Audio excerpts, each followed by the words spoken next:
Hoje eu mesma vou fazer o papel de cutucar a minha própria ferida, porque eu quero trazer as 3 ações que são os patinhos feios da minha carteira. E não necessariamente que são empresas 100% ruins, mas são empresas que são um pouquinho mais arriscadas, que fazem parte daquela parcelinha que eu aceito sim aquele risco na carteira e que também, por algumas razões, eu deixei elas lá em stand-by e não tô fazendo aqueles aportes tão recorrentes que eu faço em outras ações da carteira. É muito importante a gente já falar sobre essa estratégia. Eu sei que muitos de vocês compartilham dessa minha linha de raciocínio de ter uma boa parte da carteira pensando na aposentadoria e uma pequena parcela a gente assume um pouquinho mais de risco para tentar potencializar os nossos ganhos no mercado de renda variável. Só que tem que ser uma pequena parcela mesmo, porque se der errado, ninguém aí vai ficar sem se aposentar no futuro. E um outro ponto bem importante, quando a gente fala dessas operações de risco ou empresas que podem envolver um pouquinho mais de risco, a gente tem que tomar o cuidado, porque muitas vezes quando ela descola muito do peso que a gente definiu para ela na nossa carteira,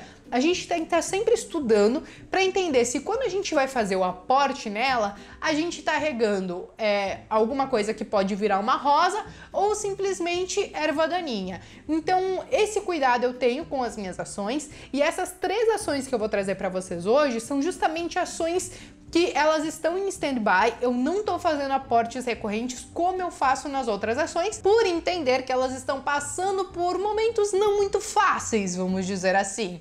Então eu simplesmente tenho elas na carteira, mas também não fico preocupada em aumentar muito a posição delas. E antes de eu falar delas, gente, eu vou pedir para você já se inscrever aqui no canal se você não é inscrito e já deixa o seu like, que é muito importante para mim. E aí um recado paroquial é que amanhã nós teremos a última aula ao vivo para quem está cadastrado na minha lista VIP. O link para você participar tá aqui na descrição. E amanhã, então, eu vou falar com vocês às 20 horas sobre proteções para nossa carteira. A gente vai falar de dólar, vai falar de ouro, vai falar de investimentos no exterior, vamos falar um pouquinho sobre fundos.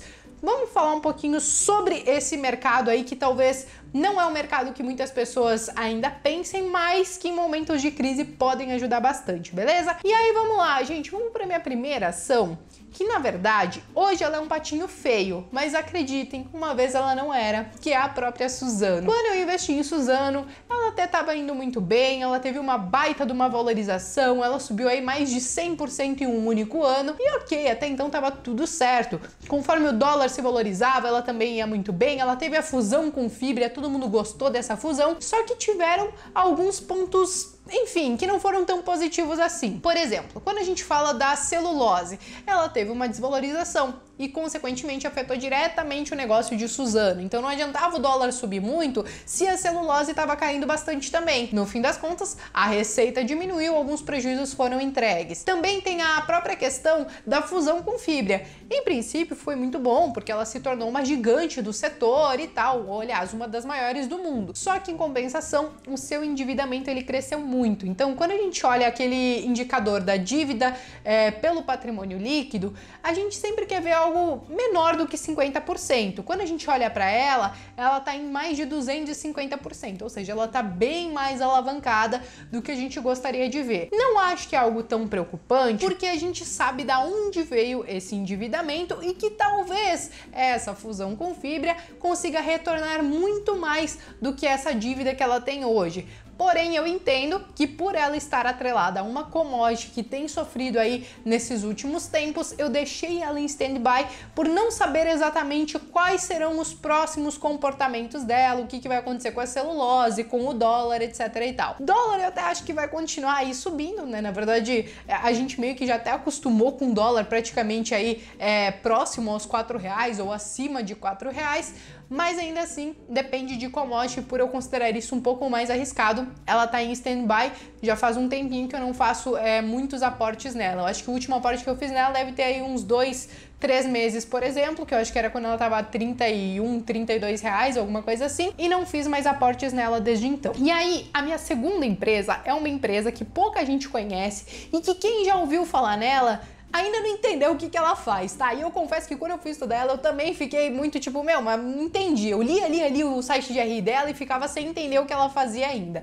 Que é a CSU Card System, que é Card 3 na nossa bolsa.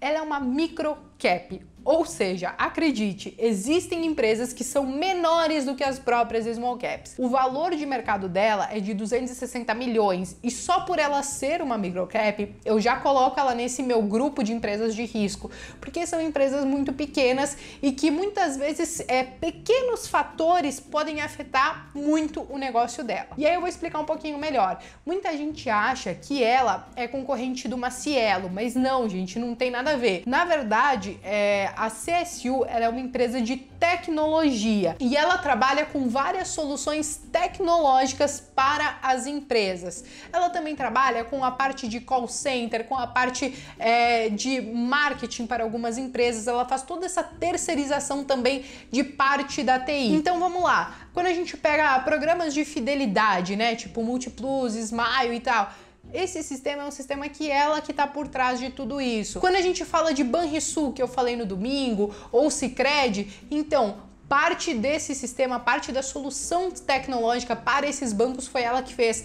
Inclusive, o banco digital que a Via Varejo, ela tá querendo deixar pronto antes agora da Black Friday, quem está encarregado de fazer esse banco digital é justamente a CSU. Então ela trabalha com tecnologia e também com a parte de call center, né? A parte de atendimento aos clientes. Daí beleza, o que que acontece? Por que que ela tá em stand-by? Eu investi nela aí já tem um tempo e quando eu investi, eu acho que foi ano passado, não tenho certeza, mas acho que foi ano passado, eu até postei vídeo aqui no canal. Até então, ela tem aí alguns números redondinhos, ao contrário de alguns comentários que falaram, nossa, sei lá, chegaram a falar que eu era ridícula por estar investindo nela, porque era uma empresa que só dava prejuízo, que não sei o que, não sei o que. E eu falei, gente, será que eu tô estudando a empresa errada?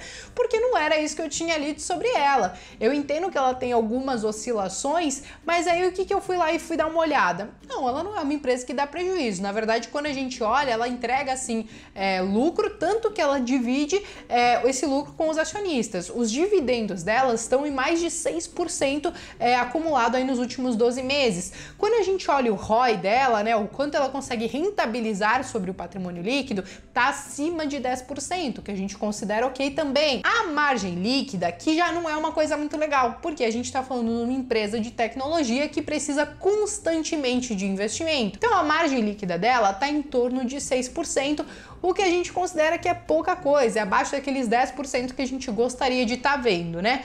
Mas beleza, e a questão da dívida, que teve gente que disse que era uma empresa extremamente endividada e eu acho que talvez a pessoa não tenha realmente pesquisado um pouco sobre a empresa. Toda empresa, ela tem um pouco de dívida e a Card System, ela tem pouco mesmo, porque quando a gente olha aquele mesmo indicador da dívida pelo patrimônio líquido, apenas 14% do seu patrimônio líquido está comprometido com dívidas, então o que eu considero que é saudável. Só que tem alguns poréns que acabam deixando ela junto com as outras ações que estão ali meio que em stand-by. Primeiro, de ser uma microcap, que envolve um certo risco por ser uma empresa muito pequena, e um outro ponto é que ela tem clientes grandes, tá? Ela tem Multiplus, ela tem Smiles, ela tem Via Varejo, ela tem Banrisul, tem Sicredi, Volkswagen, enfim, ela tem vários clientes, tá? E aí, eventualmente, quando ela perde um desses clientes, às vezes abala muito a receita dela. Então, quando você olha lá o gráfico de lucro dela, é como se fosse meio que uma montanha russa. O que eu entendo dela? E que eu vi algumas entrevistas aí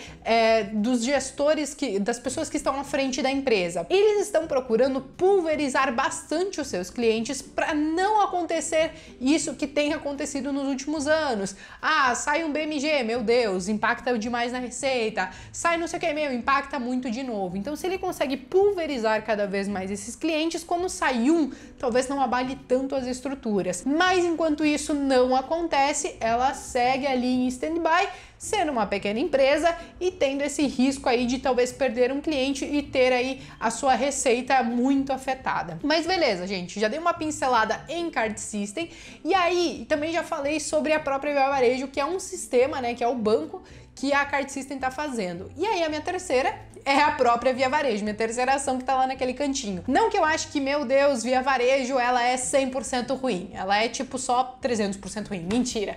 Não, na verdade é assim, gente. Quando eu investi em Via Varejo, há uns 5 anos atrás, foi justamente pensando no que aconteceu em 2019. Porque esse boato de que a Beli Diniz ia sair, que tudo mais, tudo ia se resolver, isso é lá de trás, não é a história de hoje. Quando eu investi nela, foi justamente tentando pegar uma empresa com um valor descontado, mas que tivesse um gatilho para se valorizar aí no longo prazo. Só que o longo prazo demorou 5 anos para isso acontecer, e é claro que com o preço que eu paguei lá naquela época, é claro que eu tenho um bom lucro, e eu ainda acho que vou ter um bom lucro com ela. Só que eu entendo que ela entregou sucessivos resultados ruins e que apesar de ela ter várias mudanças acontecendo, a gente não tem certeza se isso realmente vai surtir algum efeito, ou se quando isso surtir efeito, já não vai ser, sei lá, tarde demais, porque a gente tá entrando numa recessão no país. E aí, só para vocês entenderem um pouquinho, ela tem entregue vários prejuízos. A gente teve a mudança recente, né, da composição societária dela,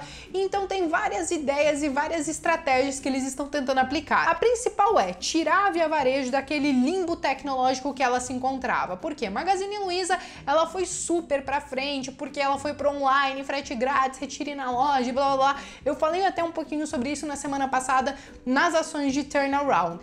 E Via Varejo simplesmente esqueceu. Então você pega Casas Bahia e Ponto Frio, por exemplo, não tinha nada disso. Então o objetivo deles agora é tirar ela desse limbo tecnológico e também fazer uma reavaliação das mais de 1.060 lojas que eles têm espalhadas pelo Brasil, para entender se não tem a sobreposição de uma loja com a outra, ou se as lojas não são muito próximas e tem uma roubando receita da outra e coisas nesse sentido. Então eles estão tentando fazer toda essa reestruturação das lojas, reestruturação do online e também, né, a própria questão do marketing deles, que deve, enfim, ter alguma melhora aí para os próximos períodos. Eu não acho que esses resultados a gente vai ver já a Via Varejo entregando um lucro absurdo, não acho. Acho que ela ficou muito tempo no limbo para do nada virar algo fenomenal. Eu acho que tem que dar tempo ao tempo.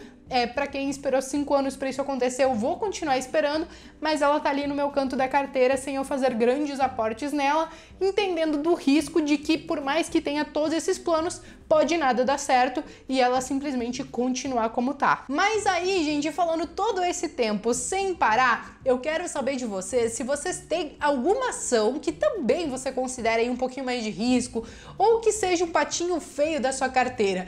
Escreva aqui nos comentários que eu quero saber, gente. E não esqueçam, amanhã vocês têm compromisso comigo, hein? Amanhã às 20 horas a gente tem uma aula sobre como proteger na nossa carteira de ações. Beleza, minha gente? Eu espero que vocês tenham gostado desse meu curta-metragem de hoje e eu vejo vocês em breve.